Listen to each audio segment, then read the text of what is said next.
Bismillahirrahmanirrahim. Assalamualaikum warahmatullahi wabarakatuh.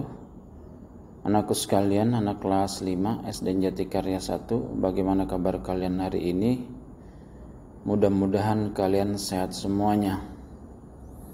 Ya, anakku sekalian, bertemu kembali dengan Bapak ya. Hari ini jadwal pelajaran agama.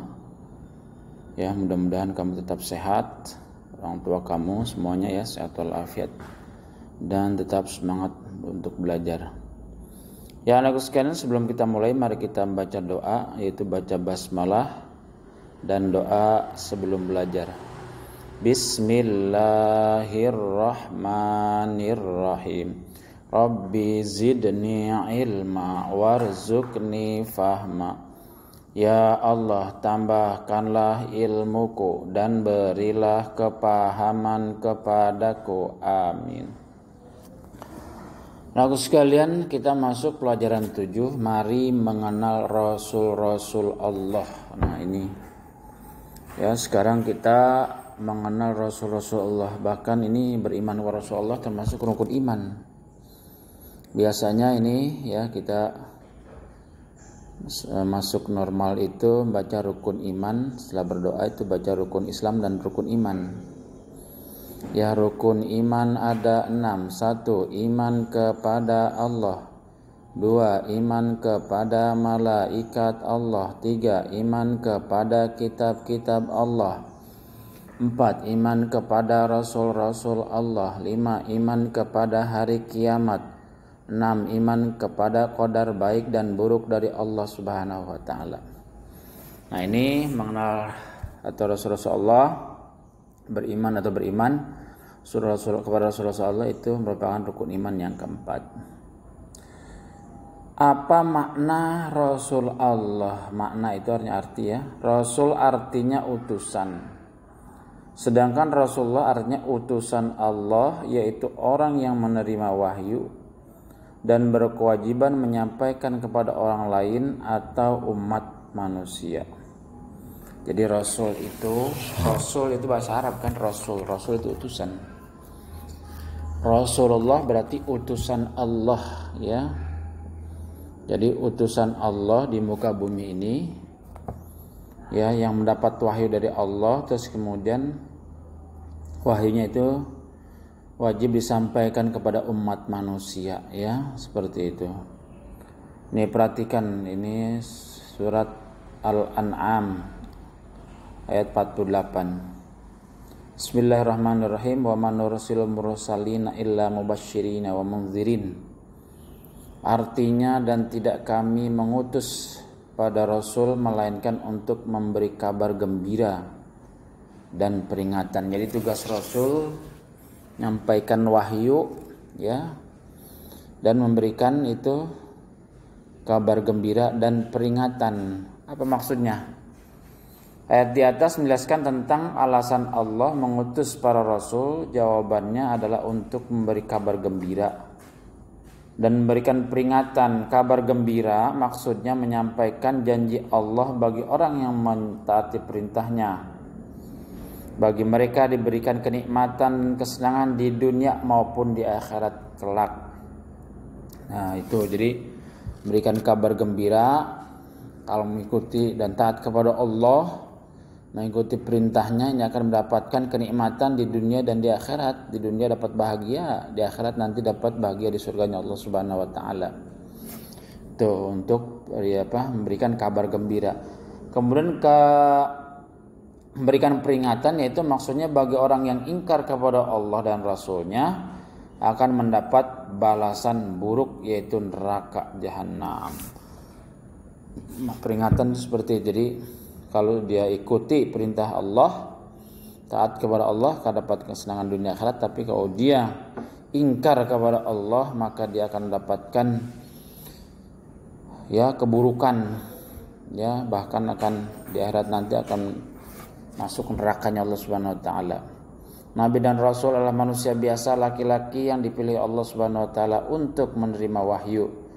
Sebagaimana manusia lainnya, Rasul pun hidup seperti kebanyakan manusia, yaitu makan minum, berjalan-jalan, nikah, punya anak, merasa sakit, senang, susah, semakin tua, mati, dan sifat-sifat manusia. Ya, Rasul itu diutus sebagai manusia, tapi Rasul itu adalah seorang laki-laki, yang ada yang perempuan ya.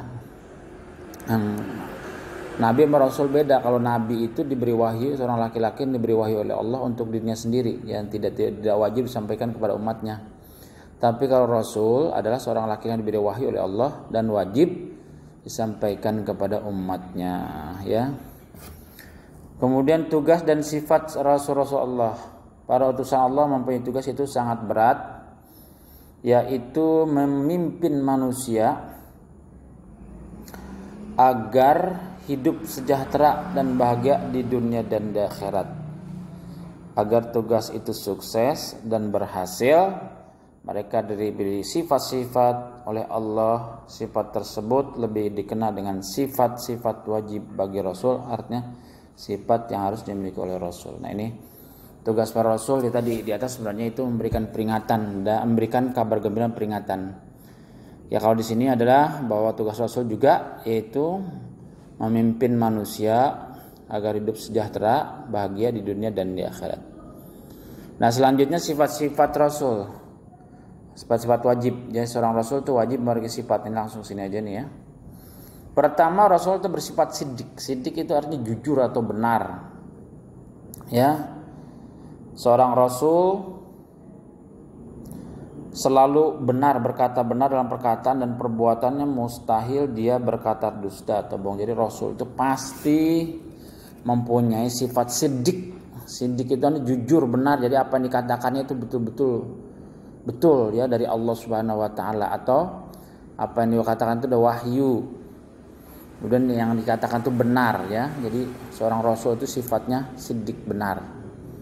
Ya, seperti itu. Yang kedua, Rasul harus atau sifat wajib amanah. Amanah itu apa? Amanah dapat dipercaya, artinya Rasul itu dapat dipercaya. Seorang Rasul mustahil khianat. Dia wajib menyampaikan amanah Allah kepada kaumnya. Semua perkataan, perbuatan dan tindakan Rasul harus benar dan tidak boleh ingkar janji. Jadi seorang Rasul itu amanah. Apa yang diberikan wahyu oleh Allah disampaikan semua kepada umatnya, tidak ada yang ditutup-tutupi ya, baik itu yang benar ataupun yang salah dan sebagainya. Jadi untuk memberikan peringatan apa yang diwahyukan disampaikan semua, amanah apa ya, itu bersifat amanah atau dapat dipercaya. Kemudian ketiga, Rasul bersifat tabligh. Jadi tadi amanah itu artinya dipercaya ya, dapat dipercaya.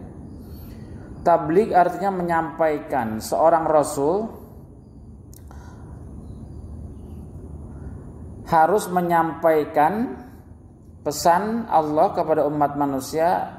Terasa sulit atau dianggap membahayakan, Rasul tidak boleh menyembunyikan sesuatu yang telah diberikan oleh Allah kepadanya. Jadi tadi kalau amanah tadi dapat dipercaya ya, dapat dipercaya. Jadi karena mempunyai keteguhan kejujuran itu dapat dipercaya. Nah, kemudian tabligh itu artinya Rasul itu menyampaikan apa yang diberikan wahyu oleh Allah Subhanahu wa taala, itu semua disampaikan kepada umat manusia. Ya, wahyu dan lain sebagainya. Kemudian yang sifat yang keempat yaitu Rasul bersifat patonah. Patonah artinya cerdas, pandai dan bijaksana. Seorang Rasul harus pandai dan cerdas akalnya, memiliki kekuatan berpikir yang tinggi dan memiliki hati yang bersih dan akal budi yang tinggi. Dengan sifat ini seorang Rasul dapat menyelesaikan tugas kerasulannya dengan baik. Jadi Rasul itu sifat wajibnya atau sifat yang ada padanya itu adalah fatonah. Fatonah itu adalah cerdas, pandai, bijaksana ya, seperti itu. Dan mustahil bagi seorang Rasul itu artinya sifat mustahilnya, sifat wajibnya siddiq, amanah, tabligh, fatonah, kidhi, bianat, hitman, baladah. Itu mustahil, baladah, bodoh. Jadi mustahil bagi seorang Rasul itu bodoh. Jadi sifat wajibnya Rasul itu adalah seorang yang fatonah, cerdas. Nah, itu sifat wajibnya adalah siddiq, artinya benar, jujur. Yang kedua amanah, dapat dipercaya. Terus yang ketiga adalah tabligh, menyampaikan apa yang disampaikan wahyu dari Allah. Kemudian yang keempat fatonah. Sifat mustahilnya itu adalah Kidib, khianat, kitman, baladah. Kidib itu yang berbohong, mustahil seorang Rasul itu berbohong. Khianat itu mustahil seorang Rasul itu berkhianat, ya, mustahil, tidak mungkin. Yang keempat, yang ketiga, kidib, khianat, kitman itu menyembunyikan. Jadi mustahil bagi seorang Rasul itu menyembunyikan apa-apa yang diwahyukan kepadanya. Kemudian yang keempat adalah baladah, yaitu adalah bodoh. Nah, anak sekalian, itu saja mungkin materi pada kesempatan ini. Nanti yang berikutnya menyusul. Nah, ini nanti Bapak kirim ini, karena sini mari mengenal Rasul Allah. Ya, ini ada video berikutnya ini nanti di YouTube juga, yaitu lagu tentang Rasul Allah. Ya, supaya hafal nih. Ya, Adam, Idris, Nuh, Hud, Soleh. Nah, itu lagunya seperti itu.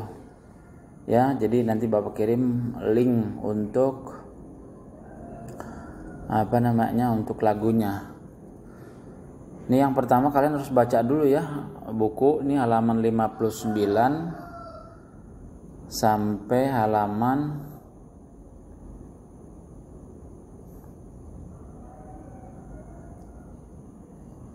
sampai rangkuman ini nih, baca halaman 65. Ya.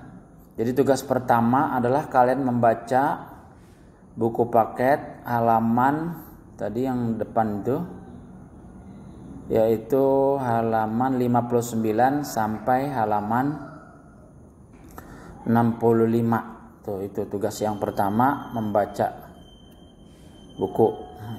Yang kedua nanti ada dengarkan itu lagu, ya. Kalau sudah hafal boleh langsung di kalian ini kalian mau video boleh atau pesan suara nggak apa-apa ya, 25 Rasul itu. Tapi tugas yang pertama itu kalian membaca dulu halaman 54 65. Kemudian kalian itu kirim fotonya ya sedang membaca itu. Ya.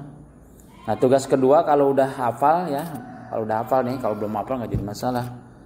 Yaitu menghafal 25 Rasul dengan lagunya itu, pakai lagu. Kalau belum hafal nggak jadi masalah, nanti mungkin minggu yang akan datang ya. Tapi yang sekarang nih tugas wajibnya adalah membaca dulu ya, seperti itu. Ya, itulah anak-anakku sekalian materi pada kesempatan ini ya. Mudah-mudahan kalian sehat semuanya. Ya, simak ini materi pada hari ini. Ya. Jadi Bapak ulang kembali, tugasnya kalian adalah membaca buku halaman 59 sampai 65. Tolong ketika membaca itu difoto. Kemudian selanjutnya nanti Bapak kirim link untuk lagunya untuk menghafal 25 Rasul. Kalau hafal silahkan, kalau belum nanti aja ya, seperti itu. Ya, itu saja ya materi pada kesempatan ini ya. Mudah-mudahan kalian tetap semangat ya. Sehat walafiat ya. Terima kasih. Wabillahi taufiq wal hidayah. Wassalamualaikum warahmatullahi wabarakatuh.